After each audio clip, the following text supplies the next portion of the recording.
We are live. Hello, everybody. Welcome to another episode of Dev Duels.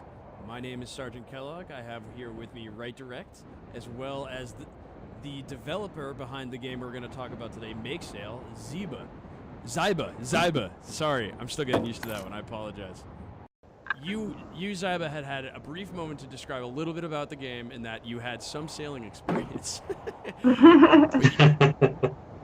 So why don't I just kick off the conversation again from there real quick, because I do have some sailing experience, and I sailed as a kid, but only in small craft that I did not have to build myself.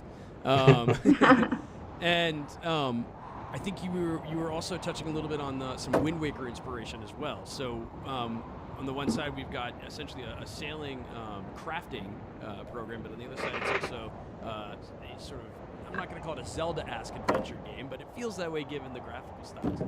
Could you talk a little bit about how you decided to make these two elements part of your game? Yeah, so of course I have a huge fondness for Zelda and all that, but my artist has a deep burning passion for Zelda and Wind Waker. Mm-hmm. So Luigi Guadieri, I've worked with him for a few games now. He kind of bleeds Zelda and Star Wars if you cut him open. He's just sort of, he's not afraid of color. That's really what he works in, and so he can't help but make something colorful. He can't help but make something that has some of that same mystery, and that's where sort of his visual influence came from. And I was saying before, I've got this small little boat that I got from my grandfather. It's a sunfish. It's good for 1 to 3 people if you're really pushing it. Yep. And it's just about simple enough for me to operate. And I take it out on Lake Michigan maybe once or twice a year. But it's still this real sense of adventure that's a part of my life that I wanted to bring into this. The sunfish is a great boat too, because if you capsize, they're really easy to self-right. Which is something I always liked about them, because you can capsize them and it's fine. You fall out, you get back in, you pull it back up, and it's fine. Whereas in Makesale, your craft frequently falls apart as it's obliterated on a rock after a storm. But yeah. Yeah, well, that's so like sailing. There's like these repercussions of scariness and like that, and so that's what I want to make with the game, was this safe space to play with something that looks fun in real life, but kind of scares you and can be messy and a pain. So it's something you have this passing familiarity with. It's like, oh yeah, I know of this hobby of sailing and this pastime, but it sounds like a pain to get into. That's not me, and that's what I want people to be able to play with here. Nice. Oh, well, as I was sort of fiddling around with the different physics, and I also took a look at some of your portfolio things just by chance. I happened to be on your Google Plus because it pulled up, and I saw that you had other demo videos of like physics in water, like rolling across different polygon shapes. And so I was wondering if there was like some like thesis work you did in the past that like fed into this or something like that. So right when I started the game, I couldn't find the physics I wanted for the engine I was using. So I did spend 6 months getting what I wanted up and running. So it was a big sort of investment in tech up front. Now there's actually a number of things that might do the job, but there wasn't then, and so.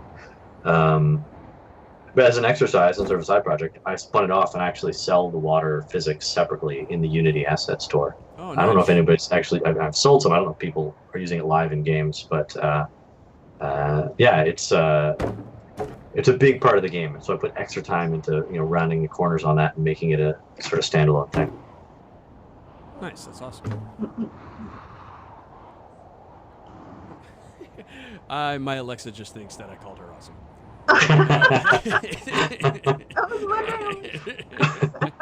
That's super funny. So then, again, I'm still very fascinated by like this adventure side of it, because it once you've built the ship, obviously that's a satisfying experience in itself. But then you're sent on sort of this quest that is a little bit open-ended.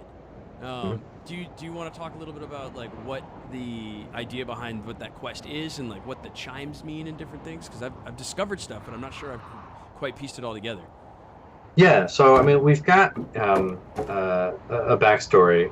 I forgot to mention the third ingredient to the artist Luigi, aside from Zelda and Star Wars, is Lord of the Rings, and so he just has this passion for these big worlds, these grand mythos, and we have a Wikipedia, or not Wikipedia, a private wiki that will never see the light of day, that has piles and piles of backstory of why this is that way and that. It's really just world building for us. That's awesome. Because we don't have the resources and the time to execute the game we want and this huge narrative world, and so we're using it as flavor and seasoning, the sort of structure underneath it. There are answers and there are solid things to some of this world, but what's important to know is that there's this tower generating this storm because the people they had a bad relationship with it. They were taking care of each other, the relationship went sour, and then now the tower is storming. And your quest is really sort of one to find items to repair this relationship with the tower to calm the storm. And so as you get these items, I mean, take it back a step. You're playing inside the eye of a storm. That's where you start. And as you get items, you're pushing back that storm. You're calming down this tower. You're creating more habitable space, more space to explore. And so your whole journey is this sort of one of calming the world and bringing this peace and beautiful, smooth water and happy animals type place. Nice. Yeah, I did notice that every time I collected items, the world became a little bit bigger and the eye of the storm kind of widened. So yeah, I didn't know that I was doing that. But that's cool, yeah. That's interesting, yeah.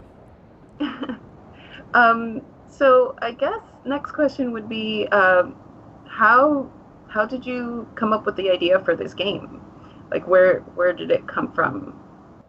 Luigi and I were literally staring at a water fountain, sort of like a little little display in Culver City. We've been working together for a long time, and we thought, let's do something really simple and quick and easy. Just something that's not a whole lot of fuss and muss. I don't know, just making little boats and sailing around, which is ridiculous because it took us 3 years just to get to early access after that. But, I mentioned a bit, like, I have a bit of a sailing background. My grandfather was a mathematician and sailor. Luigi grew up around both the islands of Greece and New Zealand. And so visually that is, part of his formative years there. And so, yeah, definitely. Yeah, you don't see it in the game, but in the files in the game code, there's a lot of Greek island names for the little islands you get to. Oh, cool. That's really cool. So I guess speaking of, like your background and whatever, is there anything that you talked about your grandfather and your experience sailing, but as far as like your personality or anything that you personally bring into the game, is there anything that we should know, any Easter eggs or something? I mean, there's probably more of me than I realize in it. I mean, it's, I spend 3 years crafting this thing. It's going to come out in the shape of my brain in a lot of ways. Right. That's why I keep talking about Luigi, because he's worked on it that long too. So it's if you gave this brief and said, make this game to a couple other people, make them out better, different, whatever, it would just be different. It would be their heads. So I'm actually afraid of what, if you send this to a psychologist, what does this say about me? I don't know. I think I'm confrontation averse. You'll see there's just a lot of peacefulness. There's a lot of, you get a lot of do-overs. Very gentle music as well. Yeah. Yep. Yeah. Oh, I understand. But I just absolutely love the composer. We can get into that. But yeah, it's optimistic, which is I think for me have in there. It's I love playing a good brown and gray game with lots of guns and violence. I'm not kidding. I do. But when I sit down to make one myself, I want to make something positive. I want to make something peaceful. I want to make something that you feel like you can invest yourself in and there's a bit of a return from it. Nice. That is actually really awesome because, there are a lot of games that are just, like you said, brown and black and gritty and real, even though apparently being real means like murdering people really quickly all the time. But yeah, it is nice to see the more peaceful approach. I think in many ways that's what people liked about Wind Waker 2 is that, and certainly I did, not to draw too many comparisons because it's not, in many ways this is very different. But I think you really recapture that sort of serenity of being on the water, which is really what you're trying to capture in real life too, not just another game. But you really feel like the wind is around you, and I love that feeling of open space. We wrote down like the words that, like years ago we wrote down, what are the words you want to capture this game? And peaceful isolation was one of the big phrases for us. Nice. Cool. Yeah, you definitely feel that in this game. And I was actually taking a shower, getting ready for the interview and everything, and I'm just thinking like, oh, I want to do this in the game, and I wanted to get back in the game because I wanted that That actually happened to peaceful me, too. serenity. I actually stopped playing earlier today to like take a break and do other stuff, and I was like, I want to build more boats. So Right. Nice. Me too. So Except when those are they jellyfish? The pink. Yeah, jellyfish. Oh, okay. When those get on your boat. oh, that hasn't happened to me yet. Peaceful serenity. Really, it totally happened to me. Like first thing that I did when I set sail, it got on my boat and it just wouldn't come off, and then I was dragging the poor thing. I felt so bad. Oh, that's funny. Yeah, I cranked up the view distance really high on my computer after the second time playing, and I could start to see all these flying creatures everywhere that I couldn't see, and that was really cool. Because I noticed them first at night too. I'm just like cruising, like trying to really basically not sink because my boats are kind of crappy, and at least at first. And then yeah, just like seeing these huge creatures fly through the sky was like kind of an awe-inspiring moment. Yeah. Definitely. Well, so just we've touched on a lot on like the environment and the immersive feeling of it, but the building aspect is like totally different from that, right? Because it's like in many ways it's like two games in one, right? Because I love building games. I'm a huge like SimCity, like City Skylines, which is a building game in one respect, but I also grew up playing Legos, and I had Lego pirate ships literally. And so this really like scratched that itch for me. So like, what is it about you as a designer that wanted to make the building aspect? I'm clearly influenced by games like Besiege, Scrap Mechanics, some others, so I haven't actually played some of them until well into this. But we're at this moment in gaming history where the tech is ready and the spirit is ready for people to put more of themselves into a game than they ever could before. And just building is just such a direct way to do that, to allow people to be creative. Sort of this irresistible. It's also, as a small team, if you want to make something that's big, you need the players' help to do that. And I wanted this to have a million possibilities of what you could do. And I can't build every boat for everybody, and nobody wants that. So it made so much sense. Cool. It's actually interesting. I couldn't build a boat for everybody, so let everyone else just build a boat for themselves. I like that. And what you're seeing now here, folks, is me going through the process of building a boat. And bear in mind, this is an early access game, so some of the mechanics are a little bit difficult at times, but I promise you there's basically a workaround for everything, and it's getting better all the time. Cool. So this game will be available in 2 days? 2 days. Yeah, my plan is I got a big green button that's mine to hit, and I'm planning to hit it at noon Eastern Standard Time.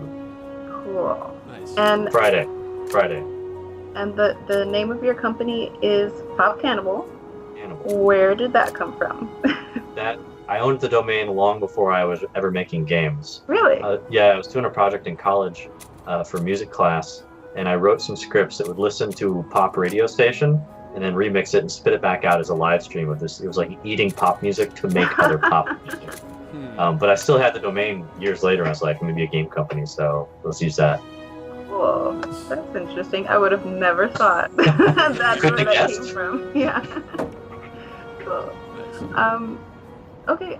Do you have any plans for future games? Or, I mean, I know you're focused on this right now, and it is so hard to not plan future games because it's like, that's what I have to do. I come up with all these ideas, but they're just I've got so much work to do on this that it's a dirty luxury that I try not to indulge in too much. I've got so many plans for this game that I want to do. Okay. And Fair enough. I'm about to bring up some gameplay here in a moment, so folks get ready to try the Twitch integration, which I'd actually like to ask you about. So I think it makes sense why you would do it, but what really drove you to add that kind of integration into the game? It's not something you honestly, I think, see enough of, and it seems like it's so obvious that you would do something like that, but most games don't. So why did you decide to? There's a couple of elements in there. I like it. It's fun. I want Twitch streamers to stream it. That's sort of I both want them to stream it because, hey, I want people to play my game, but also cold hard marketing. It's a thing. And also, I'm in Boston. Oh, no And way. Oh, of course you're in Boston. We met at the Boston Festival of Indie Games. I was like, I'm in Boston. Oh, that makes sense. yeah, but I mean, there's people doing cool stuff in Boston, so I'm sure it was suggested to me by someone hanging around. Also, Twitch would send a rep around every now and then. He would give talks at Boston Indies, and he made it seem really, why not do it? Of course, that's what Twitch is going to say, but they made a strong case. Nice. I actually had someone from Twitch come down, sit next to me at my laptop, try it out and talk to me about what was going on. So it was some good outreach from them. Oh, that's interesting. So they've been like proactive on talking to developers. That makes sense. Yeah, I mean, it's sort of scattershot. It was he came to town. And I was like, because I'm a member of an indie game collective, so it's not like he came to see me at my office personally, but there's a number of us who share space. So we were it was interesting enough. Like, hey, Twitch, you're in town, come by.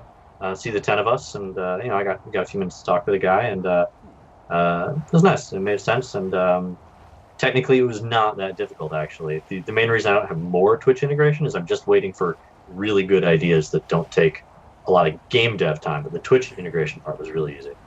And why don't you tell the folks what the 2 integrations you have available now are, and what you're planning? Right. So the core one is if anybody in the stream says something with the word storm in it, you invoke a storm in the streamer's world, which is absolutely untenable because everybody would do that right away. So there's a cooldown period, and it's optional for the streamer. Yes, I saw that, and I appreciate that. I've seen a number of streamers say, "Oh, this is great." They turn it on, and then 4 storms later, okay, we're going to a 3-minute cooldown or something.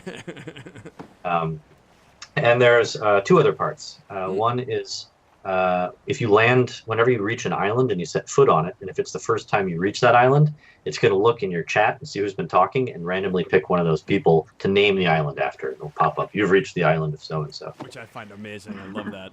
Yeah. That is And the third one is every time you make a new boat, it's going to look and see if anybody's been talking in the chat and name the boat after them. Oh, okay, cool. Well, as you can see now, I've got a boat. It's a little odd. It seems to really like to have the nose dip into the water, but it seems to keep on floating just fine. Crash it, of course. All right. I discovered the island of Booga Mashu, who is in chat right now. Congratulations, Booga Mashu. That is so cool. Yeah, shout out to Booga Mashu and Mohenjo, a couple of my Discord MVPs. Oh, nice. Nice. Hello, guys. So since you were talking about you're in Boston, we're actually going to PAX next week. Will you be there? I've been holed up. I just skipped GDC to put out this game. It's a weird thing. Like, yeah, PAX, great time, celebrate games. I'm putting out a game, but also like, I'm the only developer. If there's any bugs, I need to run to a laptop and do stuff. So I'm gonna I didn't try and get a booth or anything, but it's there's so many awesome people and things coming to town, and then business development wise, I should really be connecting to people. So I'm gonna make some appearances at some things, but I'm not gonna have the fun, awesome PAX time that I wish I could. I hope you're going to have.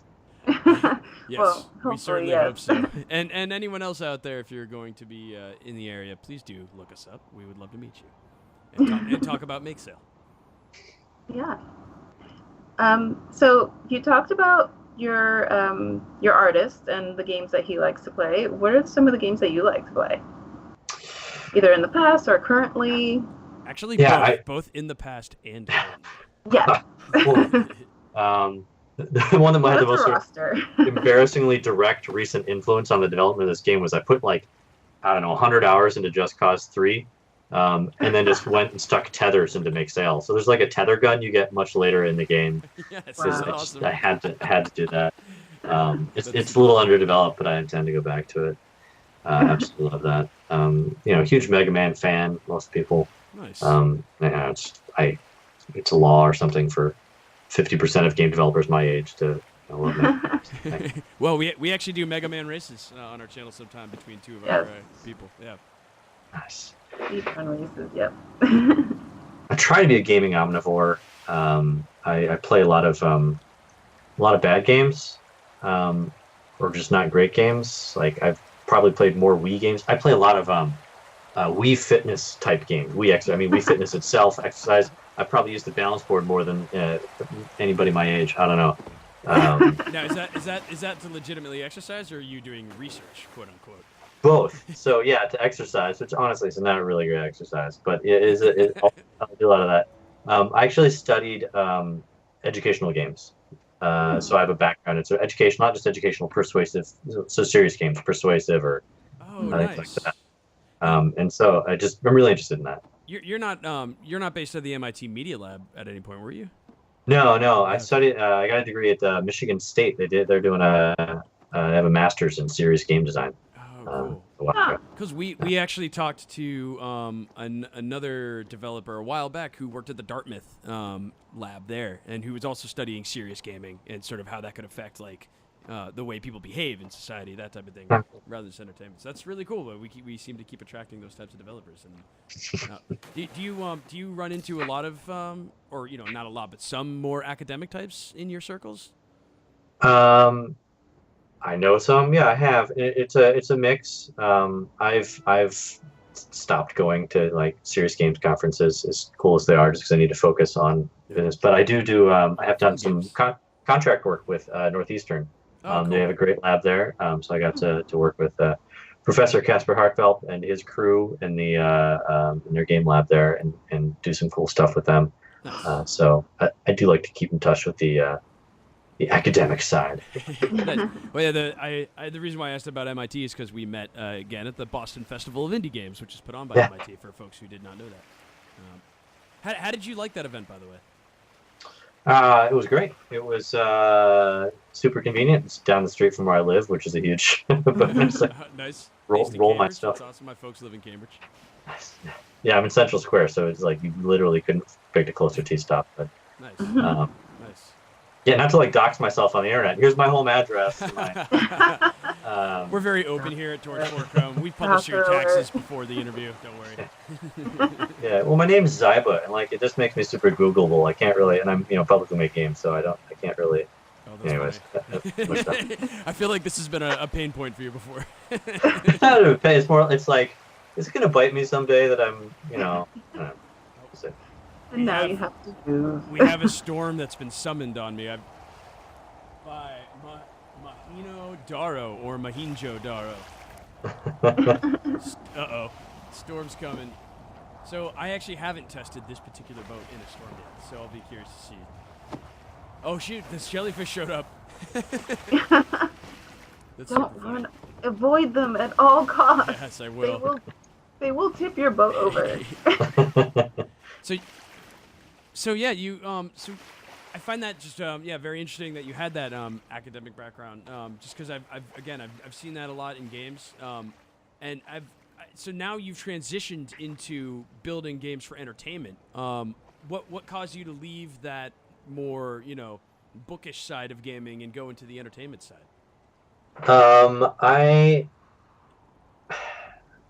I wanted to make a living off it. I wanted to be self-employed as part of it.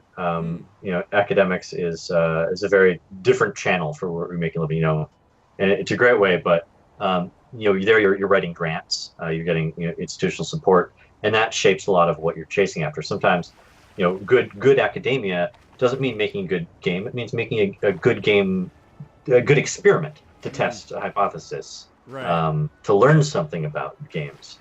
And I really just want to focus on making good games, not to crap on all academic games. But they have this extra burden on top of them of what they must achieve. Right.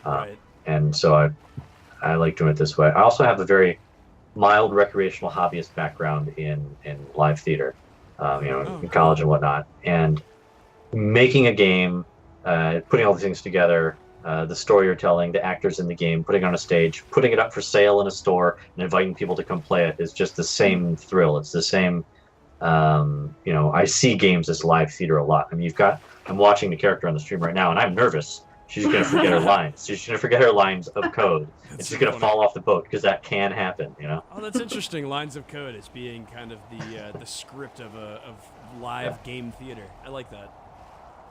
Yeah, when I watch people play, it's like really tense for me because I know this should happen, this can happen, that happen. I know all of these parameters. I know it's like watching a 3-dimensional written script happen, and I just make sure that nobody trips or didn't, and I read it right. So. Yeah, I like that.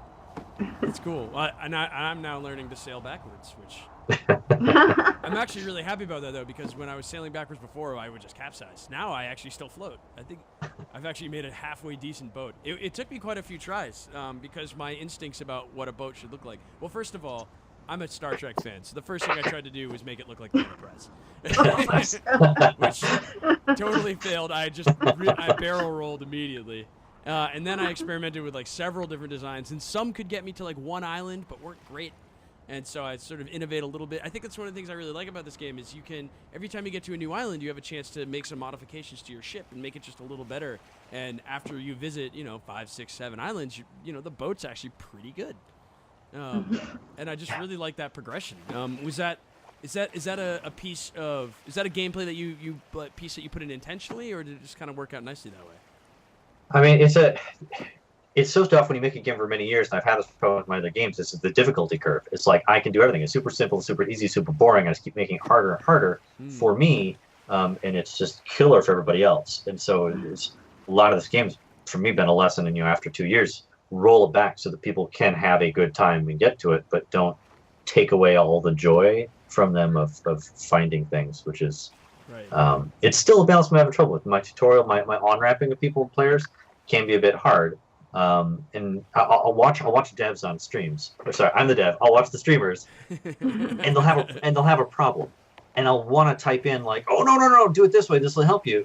And sometimes it's necessary because it's really tough. And sometimes I will wait just long enough, and they'll be like, oh, I get it. This is great. I'm a genius. I feel good about myself for getting this. Yeah, totally. It would have been a mistake for me to go and correct it for them. Right, and I'm still trying to find that balance of how to make this game easier hard. Interesting. Interesting. Well, like the Discord chat today was just giving me all these great tips for like, here's how you can make the tutorial better, which it needs to be. But like some of those suggestions I know are going to take away the fun of discovery. I don't know. That's true. Well, and what's interesting is probably the biggest mistake I made was, or I don't know if maybe this is a mistake, but I deleted the first ship. You gave me a ship that would totally work great, and I was just like, I don't want this ship, and I started a new one, and I had to build like many ships before I got one that would work well. And I was at one point was like, man, I really wish I had the blueprint for that first ship still so I can look at it. That's the only thing I couldn't do is rebuild that first ship.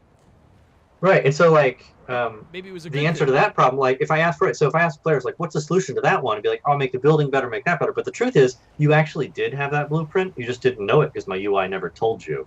Oh, like I dug around in my blueprints for it though, and I couldn't find that particular one. There's you probably saw the picture of it. It starts with a bad picture. It looks like an empty one, but it's actually your starting point. Oh, I see. So right, so that's a so that's like, it's hard. Sometimes it's hard to solicit feedback on a game because people know what made them. They're like, I didn't like this, and they don't realize that there's an intended solution or an easy way around it that. Right. Let's the delicate. That balance. I failed to get to them, and the answer isn't change the game this way. It's better inform them how the game works. I think. That makes sense. Well, I've discovered the third island of Boogamashu.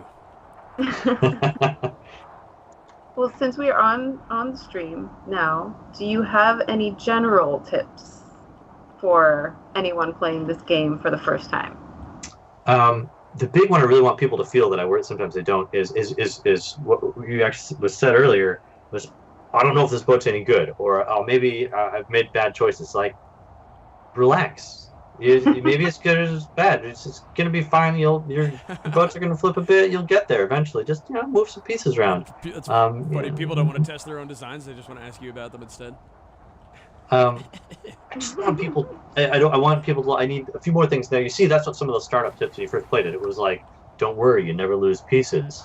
If something goes wrong, just hit R. Because throughout my playtesters, I find there's a lot of people who would be like, I'm so bad at this, I'm dumb. And that's the thing I've had with other games is like, there's this weird spot where a game not being good enough in its description of how things are, some people will internalize that as them being bad at something. And this game has that real danger of doing that. So I want to find a few more places just to, because like we said earlier, I'm going for this relaxing experience where people can be like, whatever. Yeah, maybe this boat's terrible. It's gonna be fine. I'm just gonna move some things around. I'll get there. So, my first. Go ahead. Sorry. To more directly answer your question, what I would like people playing the first time, relax. You're gonna get it. It's gonna be good. I like that. Exactly. I like that. Yeah. When I first started playing it, I kind of wanted the boat to. I kind of wanted to will the boat to do what I wanted it to do, and I found myself getting frustrated, and I'm like, well, I thought this game was supposed to be peaceful. And then eventually I just kind of went, all right, well, let me just go where the wind takes me then, because I can't. But you can't fight the wind. I learned that very quickly in this game. That's actually and so you true. kind of just go. Yeah, you kind of just go like, all right, the wind wants me to go this way. I guess I'm going to that island now. We've had so much conditioning from every other game you played with a boat in it. Yeah, definitely. Yeah, it's not anything like, yeah, I've been in games before where they have boats and you just kind of make it go which way you want it to go. This is so not that. Like, you really have to, be one with the boat. Well, and that's like a really good representation of sailing. Like, I think, like you say, we're used to like being able to have control. We're essentially used to like having a boat with a motor, right? That you just like turn it on and it goes whichever direction. Whereas like even in real life, sailing is actually super frustrating and really hard. Like, I have been stuck under bridges that I got blown under there, and I could do nothing about it except wait for rescue. And so it happens the exact same way in real life. So in many ways, this replicates the frustration, but also the victory in sailing too, when you overcome that frustration. Yeah, one of the first times I took my then girlfriend, now wife, out sailing on a little sunfish, I really wanted to land in the same spot I took off from, and I didn't quite manage it. Like, I just landed like 50 feet down the beach, and she made a lot of fun of me, like, you've been sailing, you can't land it there. And it also happened that my mother was on shore at the same time and took a picture of us out there sailing, and then made a mug, which I guess was nice, and made a mug and gave me a mug to commemorate that moment, not realizing that was a moment of eternal crap I'm getting from my wife of like, hey, remember, here's a mug. Remember that time you couldn't land the boat in the right spot? Yeah. Well, do you make her play this game and then laugh at her when she can't get to the islands?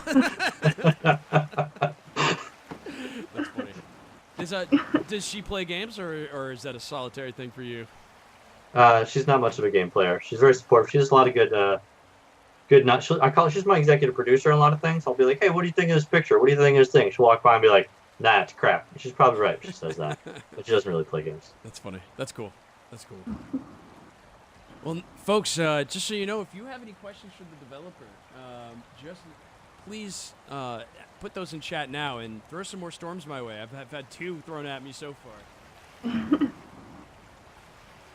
Yeah, how are you doing there, Kellogg? I'm doing okay. So I got to an island, and I got all the stuff on it, but then there wasn't a safe point on that island, and I crashed my boat to get there. So I realized that was a bad strategy. So I had to go back and get a new boat, which I'm now going to a different island because the wind is just taking me there. One thing I have noticed, and I don't know if there's a way to adjust this, but there are points where your boat is actually stuck. Where I think right now I managed to get my wind back.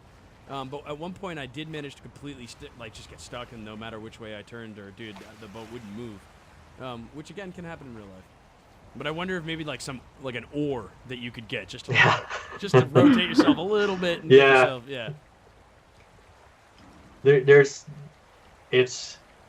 It's a physics simulation, and I let a lot of things happen just how they would happen in the engine, and you realize, like, the real world's messier, there's more wind turbulence. Like, if I get my sail lined up perfectly, we're in a mathematically simpler, universe here than we are in the real world, and nothing will tip it one way or the other. So I think there's a few weird problems like that, and just like the effort, I want to do these things, and hopefully we'll get some, but like, if you wedge your boat just against a rock, and you're like, in real life, I would just get out and push with my hands against the rock. Right. And then the energy from my feet, my hand on the rock would cause the friction of my feet to push the boat back and go that way. But like, this game engine does not simulate that. These energies are like magical forces when a character pushes on something. It's, I don't know, it's a weird mix of faking things and doing real things.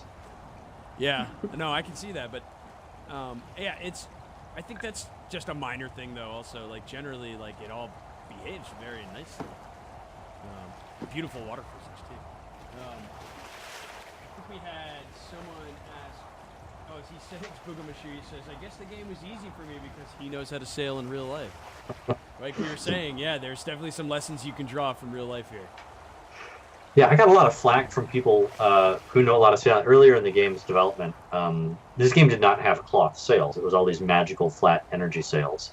I'd be like, look, I made a sailing game. And you know that we're in MIT, and MIT has a very active boating club. Oh. So there's actually a surprisingly large intersection of people who are game developers and are boat enthusiasts in the Boston area. And so they'd be like, well, this is crap. I can't tack upwind. Or, this is this is handling all wrong.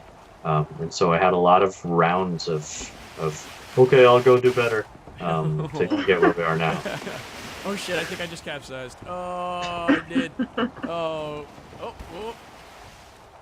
Alucard says you like to hit rocks, Kellogg. Oh wait, my whole boat actually flipped over. I can stand on its bottom.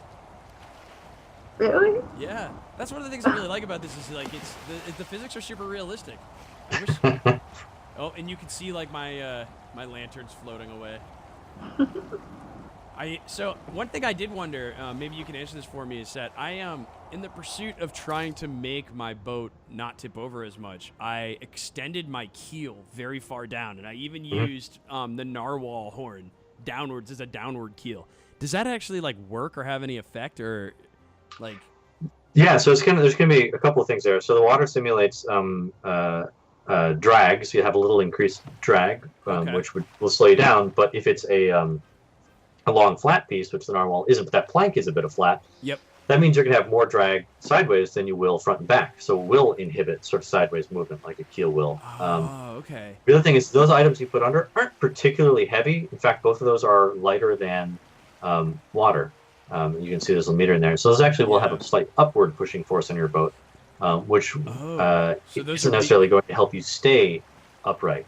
If you put something that would sink, like an energy battery or a vacuum or something, maybe a later item or a brick, that's going to act like a rock on the bottom of a string to pull you down, like keep you straight up. Oh, that's interesting. All right, I'm glad I asked. Yeah, because I thought I don't know what I thought I was doing, but it certainly looked great.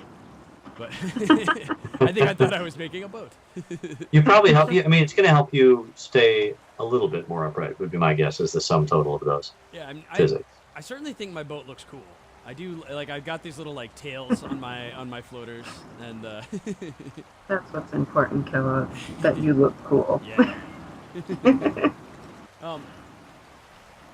So, we got another comment here from Mahino, or Manhijo, saying that tacking upwind is still pretty hard, and he's right. I've tried to do it. Tacking upwind is hard, but it should be hard, because that's hard to do in real life. Well, it's funny because I spent a long time trying to make it like the physics real on the pieces, really react to the water, and then to make you be able to do these motions you'd be able to do. But the truth is that the pieces I give you, out of necessity to make them fun and interesting and modular, in reality, these are awful boats. Yeah. For the fiction we're doing here in the game, like, yeah, this looks like what I should be doing. It looks like a good boat. But if you really took these things out, they're full of holes, all these weird shapes, they're going to break. And so tacking upwind is this interesting one where I have had to make these what would really be terrible boats, try and use what I'm trying to do with real physics to tack upwind. I've had to fudge a few numbers, and like that sail, the wing force on it is stronger than it should be, and there's been some careful balancing to make you be able to do good things with a terrible boat. That makes sense. Yeah, because I think one of the initial reactions I had when I built my first boat was like, oh, I really need these barrels to float. The hull won't float. And I was initially confused by this because I was like, so wait, you have a hull, but it doesn't float. But then I sort of understood that there's like very specific mechanics at play here, which is that like the floaters are, I'm not going to quite call them engines because they don't make you go, but they're sort of that which keeps you up. And that everything relies on them. And so my entire design then became about spreading those out and evening them out front to back and left to right. And it produces, like a really interesting like mechanic. And I feel like I have like I think it adds to the idea that you're like a survivor, like with a raft, more than like someone who is given a ship that, a ship has a crew with 100 people and like, it's easy to survive. Yeah. So I mean, it's a bit of a janky raft making simulator in some ways. That doesn't sound as good. Well, yeah, I mean, it is a raft making simulator, but there's a lot of pieces and there's a lot of depth, just for you folks who haven't had a chance to play. And not to sell the game short. It's brilliant. Not to sell it short. Well, and I do like that I'm discovering pieces. I think that's cool. That makes me want to discover more pieces because I want to build more complex boats. And I can imagine that, like, I actually had to resist going into the menu and turning on the cheats. Because I was like, oh, I want all the pieces. I was like, no, wait, don't ruin the game. Yeah, I'm surprised how so few people actually use those. I'm going to rename it assists because there's no shame in it. But I guess I'm pleased that people are willing to undergo the challenge of the game. I wouldn't make it too accessible because I think the exploration part's really important. I think that the journey is as important as the process of, I suppose, building that journey.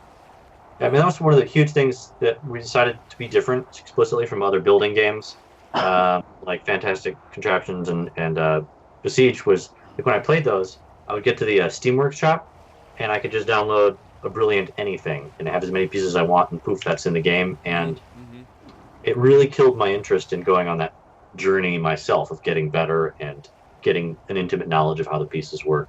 So it was this intentional withholding from people that I wanted to do.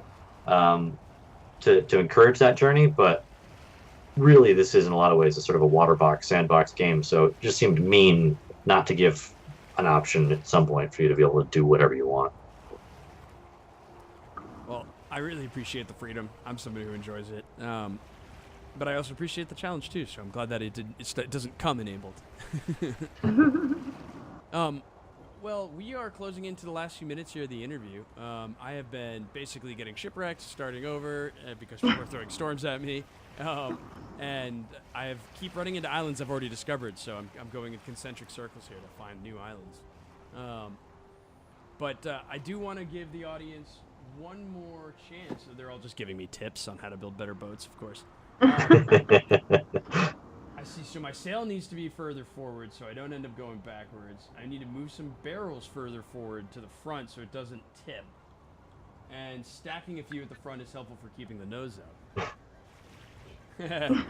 I love the storms. And you know what I really love is that you saying the word storms makes a storm happen. Oh, man. Oh, jeez. Oh, no. Yep.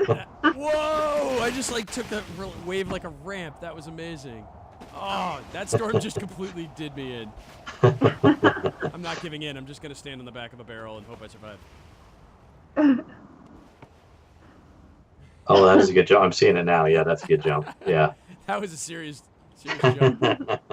Oh, my poor character is going to drown. Well, her name's Ronnie. I don't say that anywhere in the game, but that's her name. Ronnie, Ronne. Hi, Ronnie.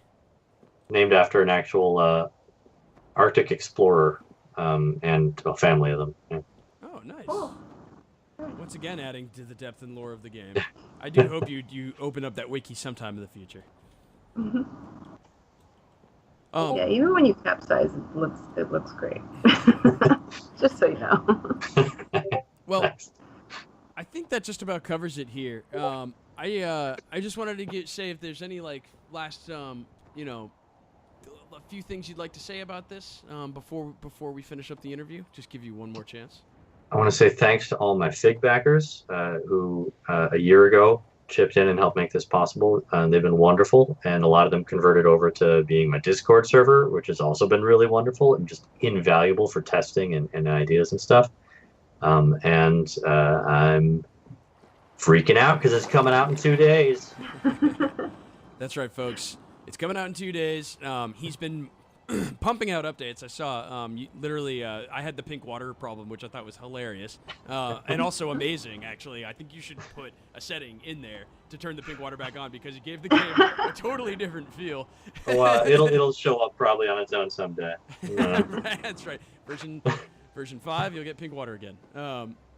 But overall, just a spectacularly fun game. I could totally see all of the potential to in the future as well for workshop and other different things that could be opened up with it.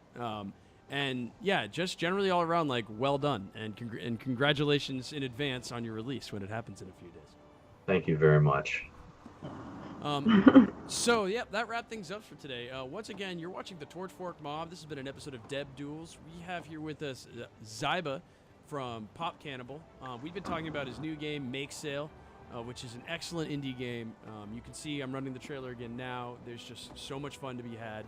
And I'm super psyched to keep playing and just unlock more pieces and see where this adventure takes me. So Ziba, thanks again for being here with us. Really appreciate it. Thank you for having me. And to everyone back home, thanks again for watching. And we'll have another interview in about 2 to 3 weeks when we hear from another developer. We've got lots of coals in the fire, so we'll keep you updated. Everybody have a great day and play lots of Make Sale. Good night, everybody. Good night, folks.